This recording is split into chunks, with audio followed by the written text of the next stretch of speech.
Welcome to SSG law academy. हम करें the juvenile justice care and protection of child act 2015। इसकी मैंने 3 chapters की वीडियो ऑलरेडी अपलोड कर दी है और आज जो हम करने वाले हैं वो है chapter number 4 which talk about the procedure in relation of a child in conflict with law. अगर आपने JJ एक्ट की मेरी पहले वीडियो देखी होगी या JJ एक्ट के बारे में थोड़ा सा भी पढ़ा होगा तो ये आपको पता होगा कि JJ एक्ट जो है वो 2 टाइप के चाइल्ड से जुरिडिक्शन रखता है। पहला child in conflict with law से, दूसरा child in need of care and protection से। तो child in conflict with law जो है वो कॉन्स्टिट्यूट करते हैं बोर्ड्स को, ठीक है, जो अभी जुवेनाइल जस्टिस बोर्ड है हर एक डिस्ट्रिक्ट में, प्रीवियस चैप्टर में हमने पढ़ा है। उसी से रिलेटेड इस चैप्टर में प्रोसीजर बताया गया है कि क्या रिलेशन होगा उस चाइल्ड का इन कन्फ्लिक्ट विद लॉ से रिलेटेड, क्या प्रोसीजर होगा। ये चीज़ चैप्टर नंबर 4 जो है वो बताता है। ये है सेक्शन नंबर 10 से लेके सेक्शन नंबर 26 तक। तो सीधा इस चैप्टर पे आ जाते हैं।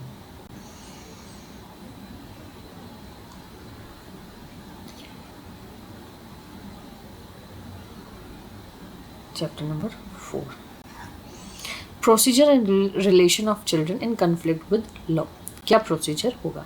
सेक्शन नंबर 10 बात करता है apprehension of child alleged to be in conflict with law.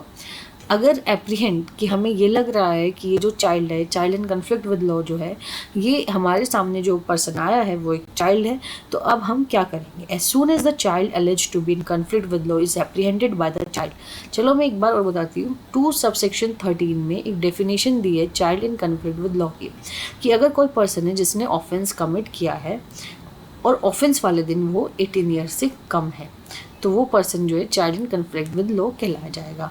अब हमें जैसे ही हमारे पास कोई चीज़ आई तो हमने पर्सन आया, हमने ये as soon as the child alleged समझ में आया कि ये तो चाइल्ड है, एप्रीहेंड हुआ बाय द पुलिस कि सच अ चाइल्ड, तो चाइल्ड उस चाइल्ड का क्या करेंगे। Child shall be placed under the charge of a special juvenile police unit और designated child welfare police officer.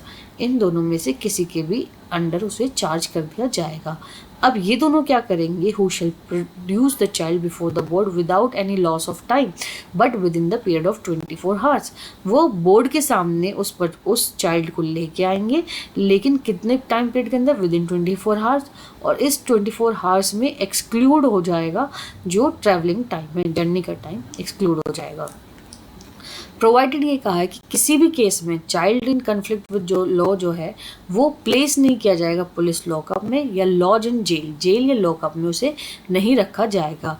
The state government shall make rules consistent with this act. इस act के related state government rule बनाएगी to provide for the person through home including registered voluntarily और non governmental organisation any child alleged to be in conflict with law may be produce before the board, कि वो जब board के सामने आएंगे उसके related. दूसरा, कोई भी ऐसा मैनर जिसमें जो person alleged in conflict with law है may send to an observation homes place of safety as the case may be. Observation home से रिलेटेड और प्लेस ऑफ सेफ्टी से रिलेटेड जैसा भी केस होगा। Section number 11 talk about the role of a person in whose charge child in conflict with law is placed. जब किसी के charge में अब एक चाइल्ड को रखते हैं तो उसका क्या रोल होगा। Any person in whose charge a child in conflict with law is placed shall while the order is in force have responsibility of said child as if said person was the child parent and responsible for the child maintenance।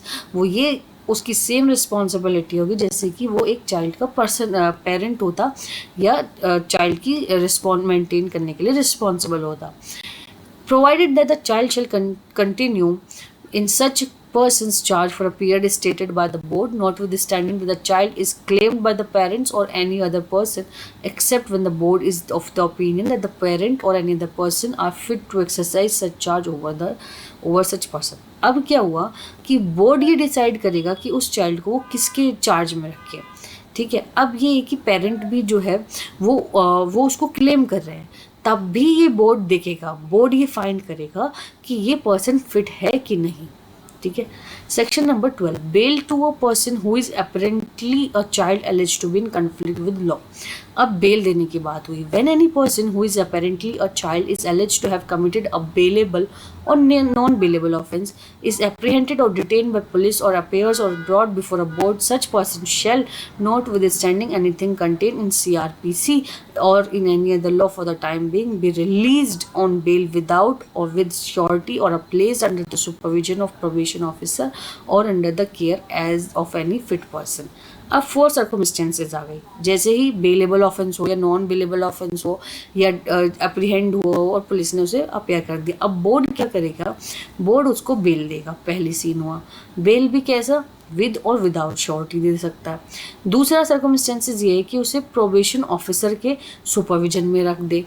अगर officer के probation officer के भी supervision में नहीं रखा तो जैसा उस पर्सन के अंदर कर दे, उस पर्सन के सुपरविजन में बोर्ड रख सकता है जिसको बोर्ड फिट मानता हो।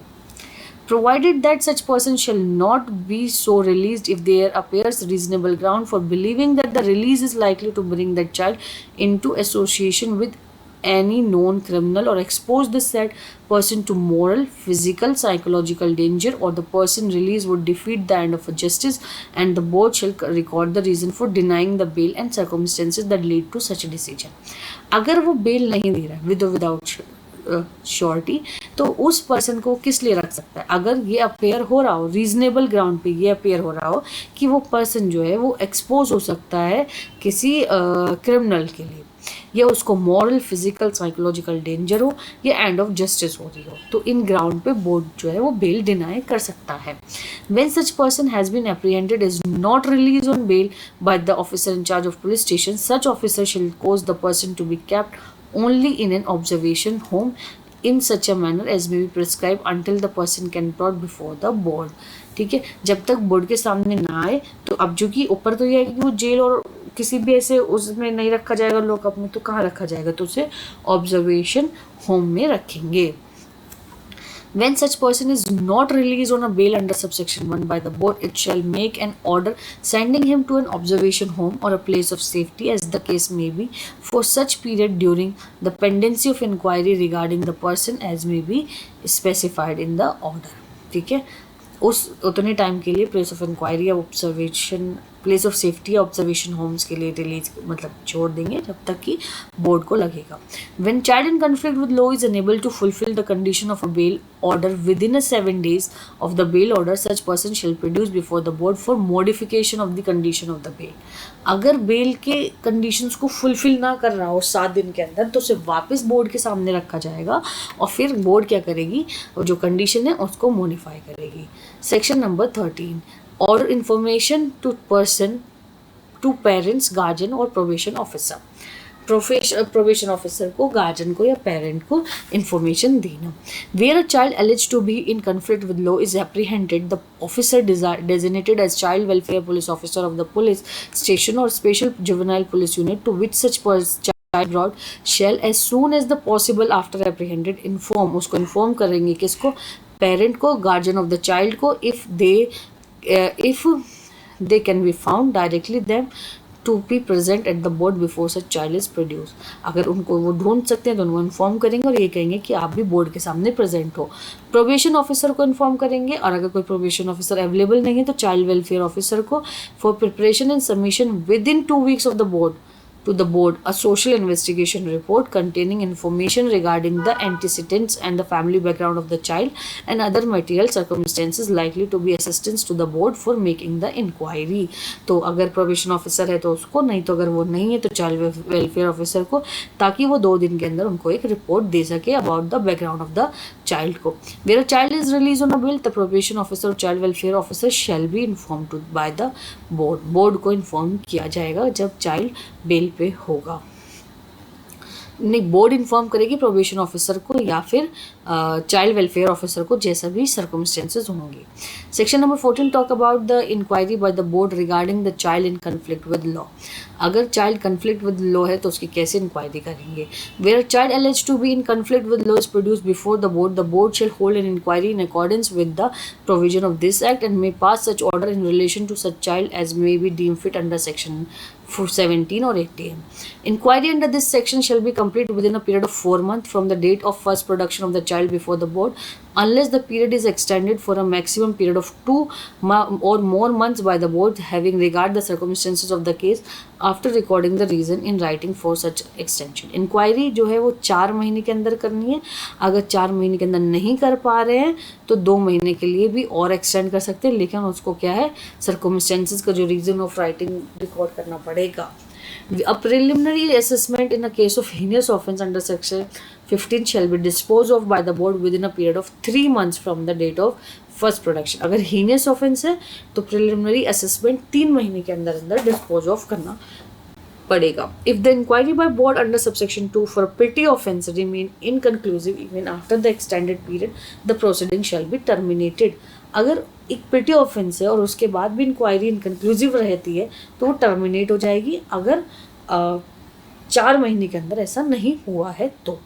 Provided that for a serious or heinous offences in case of board require further assistance of time for completion of inquiry, the same shall be granted by Chief Judicial Magistrate or as the case may be Chief Metropolitan Magistrate for recording the reason.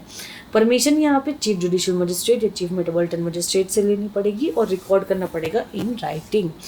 Section number 5 talk about subsection number 5 the board shall take the following step to ensure fair and speedy inquiry. क्या चीज़ step लेने पड़ेंगे, ये following 6 है. पहला, जब inquiry initiate होगी तो बोर्ड ही सेटिस्फाई करेगी कि child in conflict with law has not been subjected to any ill treatment by the police और other person including a lawyer, probation officer या corrective step in case of such treatment. सबसे पहले तो वो ये देखेगी कि ये पर्सन जो है ना वो इल ट्रीट ना हुआ हो किन के द्वारा, पुलिस के द्वारा या कोई भी पर्सन जो उसको प्रोड्यूस कर रहा हो. दूसरा, in case under the act the proceeding shall be conduct in a simple manner as possible. Child friendly environment atmosphere में जैसे सिंपल तरीके से वो कर सकता है वैसे हर एक बच्चे को जो बोर्ड के सामने आ रहा है उसको अपॉर्चुनिटी दी जाएगी सुनने की और पार्टिसिपेट करने की. पेटी ऑफेंस है तो उसे बोर्ड समरी प्रोसीडिंग से ख़त्म कर देगी और समरी प्रोसीडिंग वही होगी जो CRPC में है. इंक्वायरी अगर सीरियस ऑफेंस की कर रहा है बोर्ड तो following procedure for trial in summon case under CRPC, तो समन केस की प्रोसीडिंग यूज़ होगी. अगर इंक्वायरी हीनियस ऑफेंस की कर रहा है और चाइल्ड बिलो द 16 ईयर है तो ये कोर्ट जो है उस ऑफेंस के डिस्पोज ऑफ करेगा बोर्ड अंडर क्लोज ई का मतलब है समन केसेस के रूप में.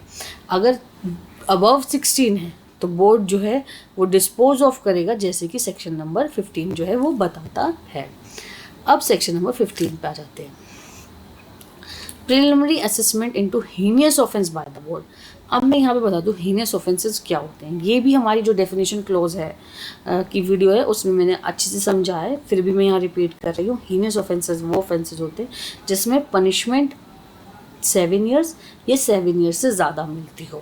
In case of heinous offence alleged to have been committed by a child who has completed or is above the age of 16 years, the board shall conduct a preliminary assessment with regard to his mental psychological capacity to commit such offence, ability to understand the consequences of the offence, the circumstance in which he has alleged committed the offence may pass an order in accordance with the provision of subsection 3 of the 18.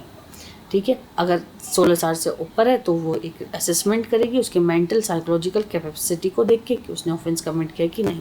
Provided that for the assessment the board may take the assistance of experience psychologist और social workers. बाकी हम जो है इसका heinous offence के related next video में करेंगे. Thank you.